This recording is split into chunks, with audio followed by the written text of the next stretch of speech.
Good day, everyone. This is another series of your free online legal clinic. My name is ML Garba. Last time we spoke about a man who allotted shares to his brother. The brother did not contribute anything. He just allotted it to him just to fulfill registration formalities so that there will be two to register the company. Unfortunately, the brother died, and after the death of the brother, the family of that brother decided to started laying claim on those shares, saying that their father had 40% of the shares in that company. Meanwhile, the father did not contribute anything. His elder brother only made him a partner in the company just to fulfill the registration formalities. And so we discussed the way out in our last in the last episode. So you can place, if you missed that, you can check it out on our various platforms, on YouTube, on Facebook, on TikTok, on Instagram. You can check it out so that you will catch up with us. Today, we want to speak about, in case that partner is still alive, what is the way out? Assuming you want to register a company, or you registered a company, and because you want to fulfill the registration requirement, they ask you to bring one more person. So you just decide to pick anybody, either your friend, your brother, or anybody. What is the way out to avoid that type of problem? Because the ultimate thing that may happen to you is that you may lose those shares in case anything happens to that partner. So what is the way out for you? As it is, the first option you have is to make such partner to pay for the number of shares you have allotted to him. If, for example, when you wanted to register the company, you give Mr. A 30% of the shares of your company so that the registration can go hitch free without any problem, and you are holding 70%. But in the actual sense, Mr. A did not contribute anything to the company. Now, in case Mr. A dies or anything happens, even if Mr. A does not die, Mr. A can start laying claim to that 30% of that company. Anything can happen to any human being. He can start laying claim, and it may be very difficult for you to prove that he only allotted it to him for registration formality. So how can you go about it? The first thing you need to do, like I said, is to make sure Mr. A pays for that shares. So if Mr. A cannot pay for the shares, the second thing is you can decide to leave it for him as a gift. Give it to him as a gift. So it means that he actually becomes a true partner in your company, and he will be a part of the company to the tune of 30% of the shares of that company. So you can give it to him as a gift. If you don't want to give it to him as a gift, and he's not ready to pay for it, then you can decide to also fulfill some formalities to remove Mr. A from the company. There are ways to do that. If you contact your lawyer, he will explain better on that. So you have to have resolution and some other things, then to make sure you remove Mr. A from the company right from that time, before either he dies or he starts laying claim on the company that he doesn't have real shares. Now, the last option, if, for example, it happens especially among families, you may not want any problem.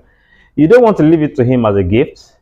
You don't want, he cannot pay for it. Maybe he doesn't even have the ability to pay, or you don't even want to ask him to pay for it. You actually want to own the company alone, and you cannot leave it to him as a gift, and you don't want to remove him to avoid any family problem or friendship crisis.